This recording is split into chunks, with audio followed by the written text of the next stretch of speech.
Subject: Urgent action required to protect the rights of Muslim citizens in Gajapur village, Kolhapur district. Respected Governor, we, the undersigned, are writing to you with deep concern regarding the recent acts of violence that erupted in Gajapur village, Kolhapur district, on July 14, 2024. This memorandum aims to bring to your attention the severe impact of these events on the Muslim community and to urge immediate and effective action to restore justice and prevent further violence. Background of the incident: on July 14, 2024, a mob of thousands attacked the Muslim community in Gajapur village, resulting in the demolition of a mosque, the destruction of approximately 50 to 60 houses and shops, and the displacement of numerous families.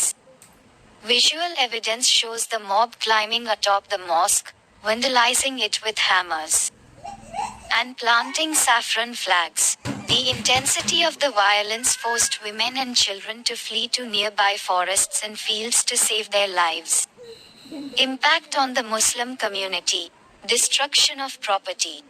Homes, shops, vehicles, and personal belongings were destroyed or looted.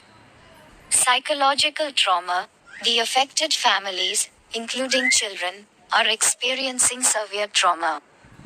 Loss of basic necessities: many families returned to find their food supplies destroyed and lack even a pair of clothes to change into. Desecration of religious beliefs: the Holy Quran was found destroyed and thrown in the mud, causing immense distress to the community. Failure of government protection: the inability of the local authorities to prevent such a large-scale act of violence and protect the fundamental rights of the Muslim community raises serious concerns about the efficacy of the state machinery in ensuring law and order. आज Maharashtra governor को SDM द्वारा एक निवेदन दिया गया शाहदा मुस्लिम समाज की तरफ से। उस निवेदन में यह कहा गया है कि जो अभी 2-4 दिन पहले गाज़ापुर कोल्हापुर में जो घटना घटी वो बहुत निंदनीय बात है। हमारे महाराष्ट्र में ऐसा होते हुए देखना ये दिल को दहलाने वाली बात है, क्योंकि महाराष्ट्र हमेशा पुरोगामी विचार के साथ में चला है। हमेशा महाराष्ट्र के अंदर रूल ऑफ लॉ फॉलो हुआ है। पर हमने इस निवेदन के अंदर जानबूझकर मुख्यमंत्री साहब को हमने इसके अंदर एड्रेस नहीं किया। उसके पीछे की वजह ये है कि हमें उनसे कोई एक्सपेक्टेशन भी नहीं है।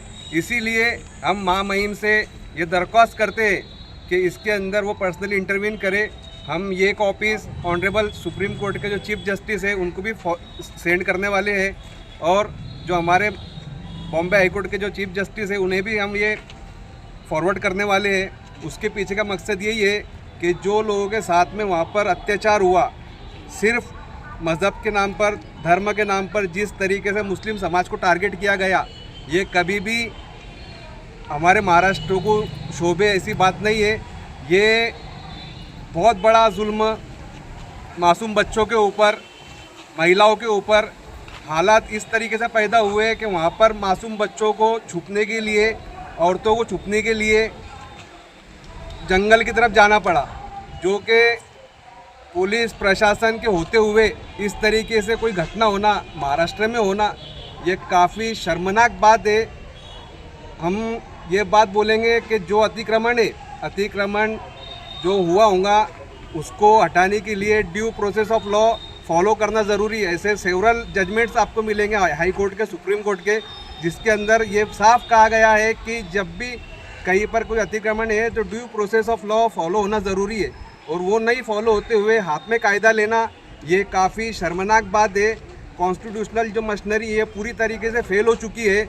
इसका हम कड़ी शब्दों में कंडेम करते हैं, और हम यही गुजारिश करते हैं गवर्नमेंट से कि हमारे जो कुछ नौजवान हैं उनको हम इस निवेदन के द्वारा यही मैसेज देना चाहते हैं कि रूल ऑफ लॉ फॉलो है, कायदे को हमको हाथ में लेना नहीं है। पर अगर गवर्नमेंट हमारी इस बात के ऊपर खामोश रहेंगी, इसी तरीके से अल्पसंख्यक समाज के ऊपर, मुस्लिम समाज के ऊपर जुल्म होता रहेगा, तो कहीं ना कहीं इसका खामियाजा सबको भुगतना पड़ेगा। इसे हम साफ लफ्ज़ों में आपको बताना चाहते हैं। इसलिए हमारी बात की दखल ली जाए और कुछ ना कुछ इसके ऊपर कार्रवाई की जाए। शुक्रिया।